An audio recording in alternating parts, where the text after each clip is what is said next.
Our featured BBB Wise Giving Alliance accredited charity seal holders for this episode are Literacy Network, Make-A-Wish Foundation of America, Mona Foundation. To find out more about these and other BBB Wise Giving Alliance accredited charity seal holders, go to give.org.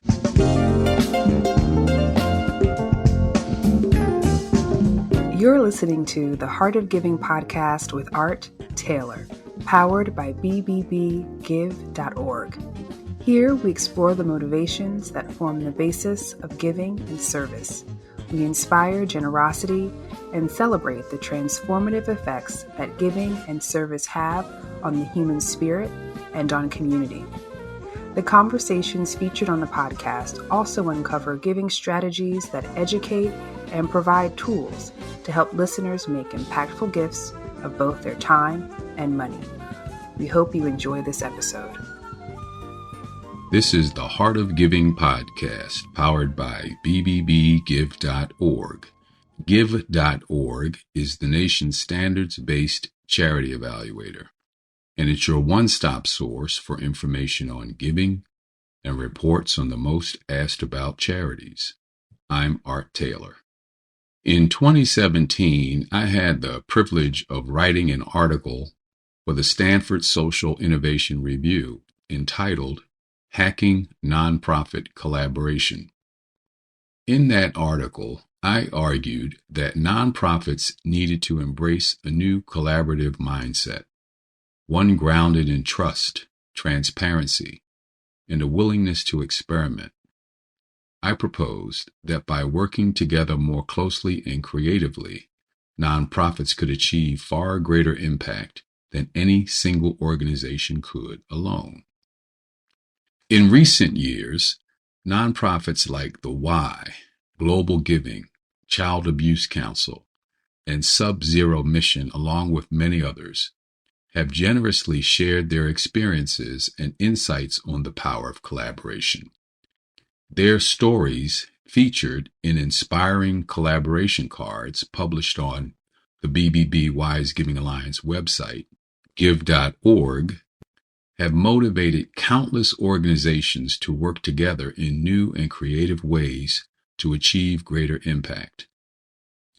The insights shared by the Y, Global Giving, Child Abuse Council, and Sub-Zero Mission reinforce the importance of collaboration in today's environment. The Y highlighted how nonprofits came together during the COVID-19 crisis to secure stimulus funds and shape provisions in the CARES Act. Global Giving emphasized the value of peer learning through groups like CTOs for Good and collaboration with academic researchers. Child Abuse Council shared their experience in building a local information and referral system with 40-plus organizations. Sub-Zero Mission underscored the importance of transparency and understanding partners' missions when collaborating. These examples demonstrate how nonprofits are adapting and innovating through collaboration to address pressing challenges. Now, there are many reasons that support collaboration. Perhaps number one, resource scarcity and increased competition for funding, which may necessitate pooling resources, sharing expertise, and reducing duplication of efforts through collaboration. Advanced data analytics and AI can help identify potential synergies, complementary strengths, and partnership opportunities through nonprofits working on related issues. Shared digital platforms and tools can facilitate seamless communication, coordination, and co-creation among geographically dispersed collaborators. Blockchain technology can enable transparent, trustworthy, and efficient joint fundraising and resource allocation among allied organizations. The pandemic-driven shift to virtual operations has normalized remote collaboration and reduced barriers to connecting with distant partners. Diversifying revenue streams through impact investing, social enterprises, and fee-based services may open up new possibilities for cross-sector partnerships and hybrid business models. And now it's time for our Giving Tips segment with Bennett Weiner, one of the world's most renowned experts on charity accountability and the COO of the BBB Wise Giving Alliance. Today I'd like to talk about the BBB Wise Giving Alliance as an organization in terms of the fact that we're not the only ones around the globe that do this particular type of work. As many of you know, we are a standards-based charity evaluator, and we've been reporting on charities for over a century in terms of under different names, but doing essentially the same thing. But there are charity monitors in other nations that also are standards-based charity evaluators. And there's an organization known as Charity Monitoring Worldwide that we belong to. And they have about 20 members from around the globe, stretching 4 continents, and a variety of countries, such as Austria, Brazil, France, Germany, India, Italy, Japan, the Netherlands, and many others. And all of these members of the organization evaluate charities like we do using a set of standards and then specify to the public whether the charities meet those standards and also offer a seal to organizations that meet the standards. So we didn't come up with the idea. There have been many other organizations around the globe that have been doing this alongside us. And we talk to each other periodically as part of this group and learn from each other. But I think it's important to know that our approach to charity evaluation is not unique. There are many other organizations around the world that have that same individual attention to organization that we do. We have gained a lot from the relationship with these other organizations, and we'll continue to strengthen our accountability by dialoguing and learning from our neighbors around the globe and how they evaluate charities. To learn more about this topic, go to charitymonitoringworldwide.org, which is the website of the organization that has the 20 charity monitor members from around the world. But there are factors that are undermining collaboration, too. The long-term decline in individual giving may exacerbate a scarcity mindset and zero-sum competition among nonprofits, eroding trust and willingness to collaborate. Unequal access to advanced technologies and data analytics capabilities could give some nonprofits a competitive advantage, creating power imbalances in partnerships. Privacy concerns and data protection regulations may hinder data sharing and joint analytics projects among collaborating organizations. The need for significant upfront investment in digital infrastructure, cybersecurity, and tech talent can strain budgets and divert resources away from collaboration. Virtual collaboration, while efficient, may lack the interpersonal rapport and serendipitous interactions that foster trust and innovation in face-to-face partnerships. Divergent organizational cultures, values, and risk tolerances around issues like cryptocurrency adoption could impede alignment and cooperation. So I've begun to revisit the 9 considerations. In the original article, I laid out 9 key considerations for nonprofits looking to maximize impact through collaboration. These included building trust, having a long-term vision, seeking mutual success, assessing organizations' assets, starting small, failing fast, taking a portfolio approach, considering non-traditional partners, and keeping donors informed. Looking back, I believe these principles are just as relevant today as they were in 2017. Trust remains the bedrock of any successful collaboration. A clear vision and strategic approach to partnerships are essential, and a willingness to experiment, learn, and adapt is more important than ever in a rapidly changing world. Yet there are new realities. The context in which nonprofits operate has shifted dramatically in recent years.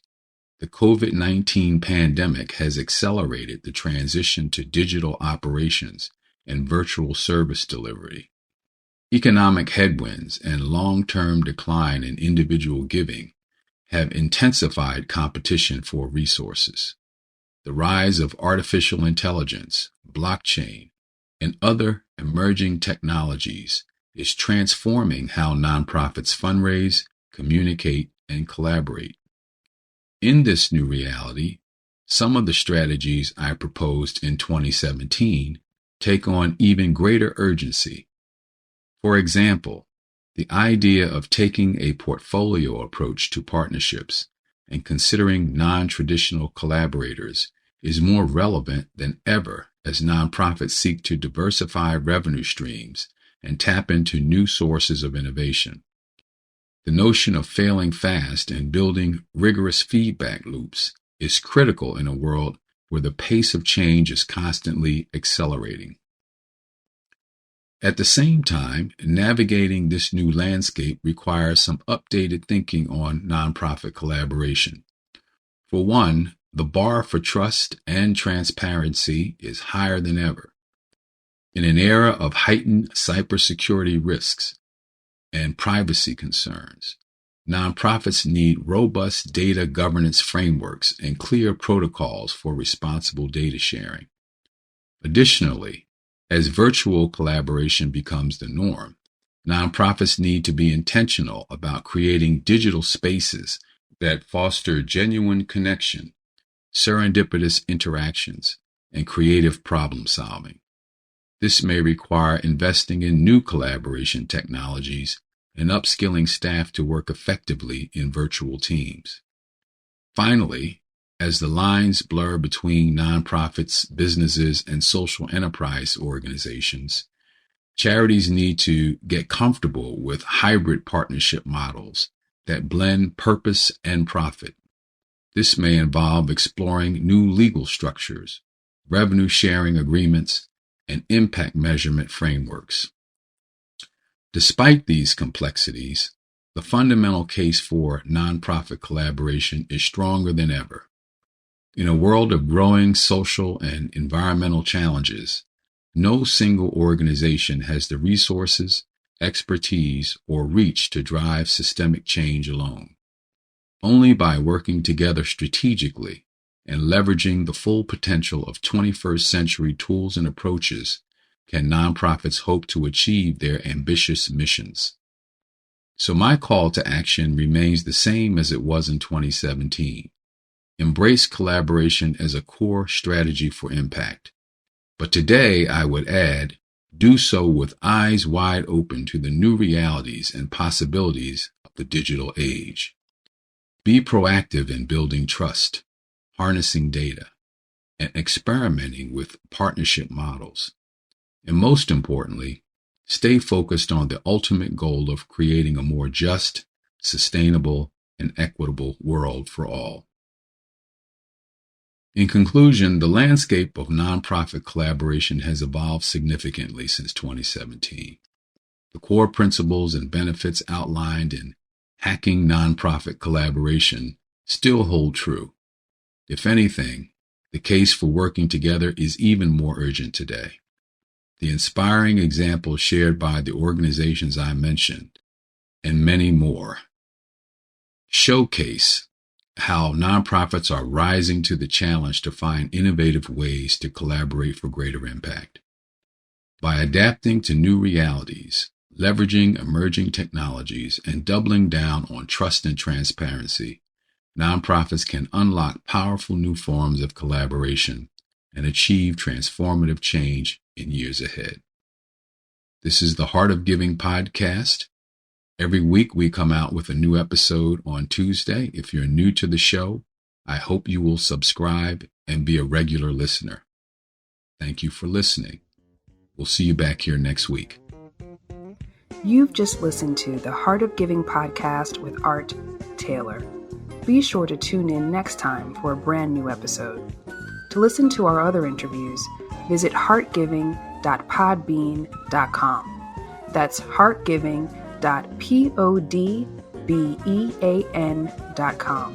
Subscribe to our show on major podcast platforms.